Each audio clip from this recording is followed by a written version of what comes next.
Hello and welcome to Big Num Numismatics. Today I have all the coins I purchased from the Ohio State Coin Show in 2022. So I'll be showing that as well as giving how I feel the coin market is going and the difference between this year and last year. So, overall, the coin show did not have very many nice coins. The coins that were nice were priced super well above what retail is, so maybe the dealers are progressively pricing. The coin market keeps going up, so it seemed like no one was selling coins. So you go to some coin shows and there's usually quite a few people who are just there for selling their collection. Honestly, sometimes it gets a bit annoying for both the dealer and the people trying to look at the showcases because, they just haggle and they want full retail for raw coins. So there wasn't a lot of that, thankfully.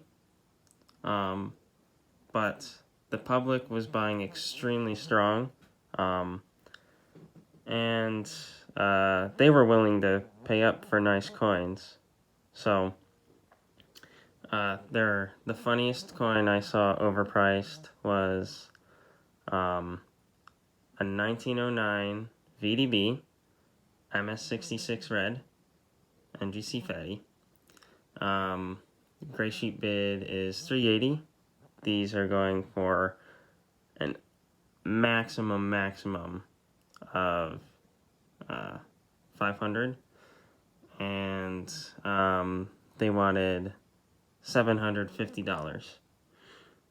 And it was a really nice coin and something I would have cracked out, but 750 is like 67 price already, so not really worth it. But overall, it was an excellent show. Still one of my favorites. So first up, we have a 46D in 67 W for white. This is the NGC 8.0.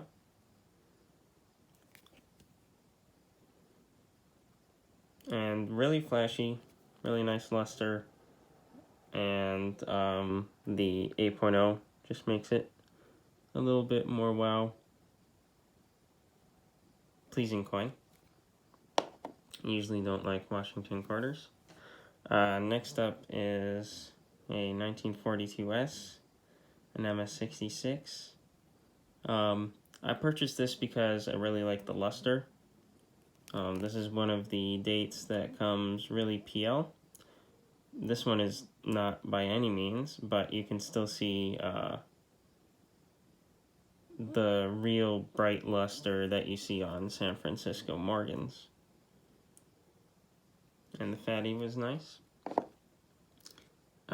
Next, I should show these in order. So, these came as a group. Buffalo nickels. This 38D.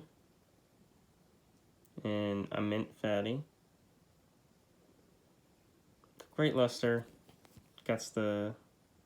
It has the ceramic feel to it. So, like a glaze. This one might be into the realm of a 66, definitely not a gold cack worthy though. And I'm fine with it in a 65 holder. I really like 38Ds just because they come so nice, and I got a particularly good deal on this group. This 1936S is a date you don't see a whole lot in this low mint state. It still has lots of luster, considering it's S63. But there's a really thick haze, and well, contact mark free, it just doesn't have that oomph for anything higher. I think this one is accurately graded. And this one, wow factor on the toning. Some of you may not like the obverse, but the reverse has nice pinks, greens, yellows. It looks like a cellophane toned Jefferson nickel with some yellow. Really nice luster.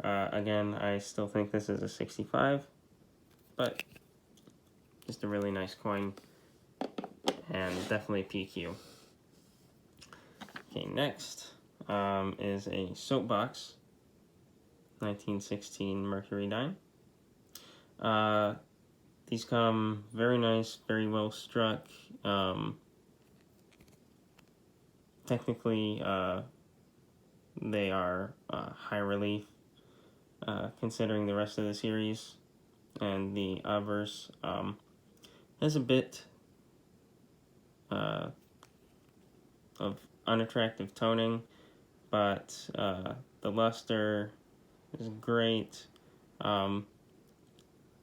There are a few contact marks on the lower part of the chin and on the neck. They hide extremely well in the toning, and I mean, if it was a Morgan dollar, it would probably 65, but a 64 is a great grade for this. Super nice luster.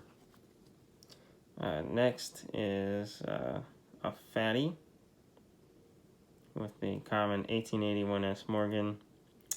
I bought this because I think it's extremely PQ, and the toning, the nice blue on the obverse, I like. It's got a cameo effect on the reverse, and super flashy. I love the early San Francisco Morgans when they have the PL look without the cameo contrast.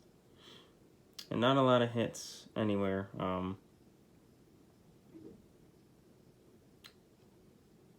mean, not a 65, but darn close. Next, we have this absolutely stunning steel scent. 99.9% of the time, even steel scents graded 67 by PCGS or NGC, I find them pretty dull, and there's a lot of problems just because of them turning in the holders or them not being that nice when they were put in. You can see there's a nice cameo on this. It does have the PL reverse, heavy dye polish, nice flashy luster. I will be cracking this coin out and sending it to NGC.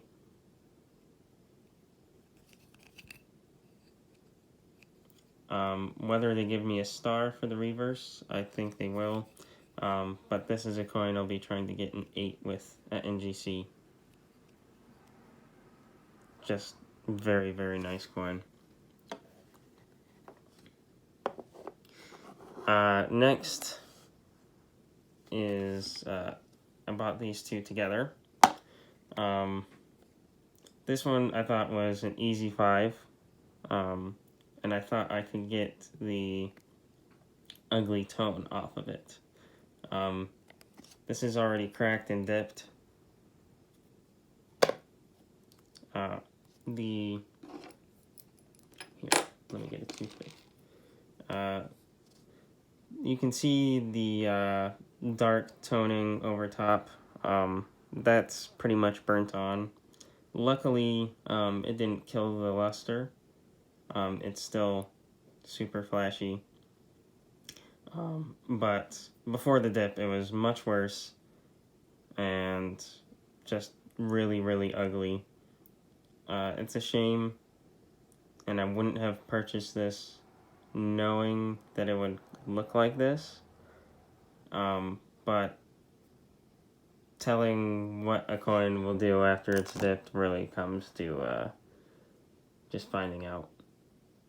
I still think it'll slide into a 65 holder, but it's interesting to see what they will say with that kind of toning.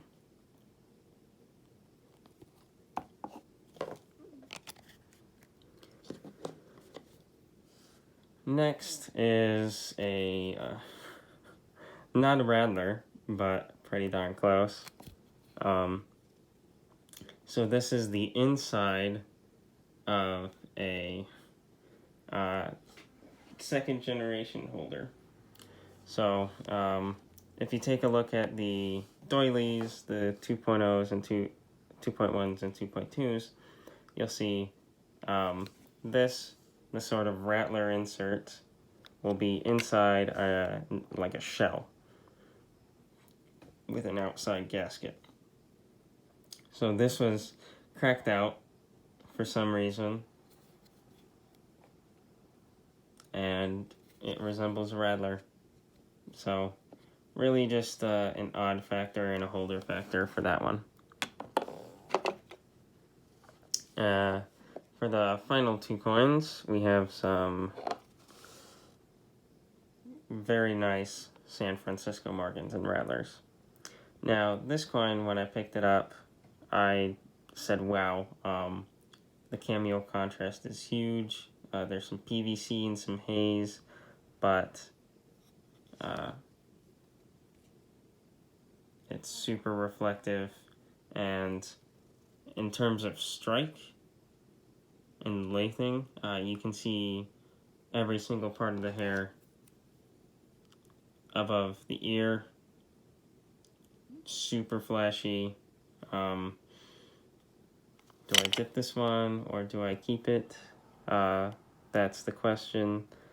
I'll try. I think I'll try to sell this as is, and if it doesn't sell in like a week or two, I'll crack it, dip it, and send it out. I do think it's PL even for San Francisco on both sides, just underneath all that haze. Definitely a humongous coin on the obverse, and reverse is nice as well. And next is a sorely undergraded Morgan 1882S. Only graded a 64. Super flashy. I did pay up for this. Well, not for the grade it is, but I paid $135 for this.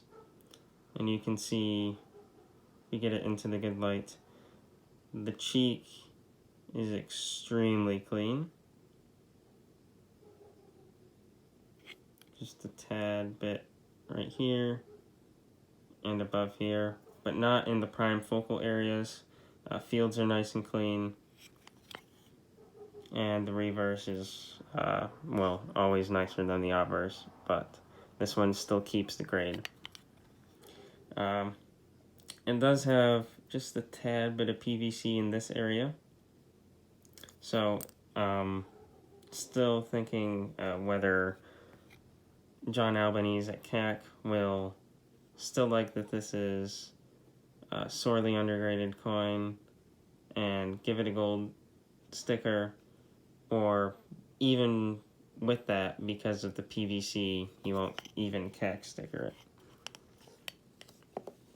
So overall, it's still one of my favorite shows. It seems that coin shows are back to being the prime area for people to purchase coins for their collections, definitely to meet people. And despite coin market kind of stagnating with the economy, as soon as people have more money to spend on their hobbies, they are going to spend it. So I think we're in good shape, even considering inflation and such. But I hope you enjoyed the video. Please like and subscribe if you've made it this far, and maybe I'll see you next year.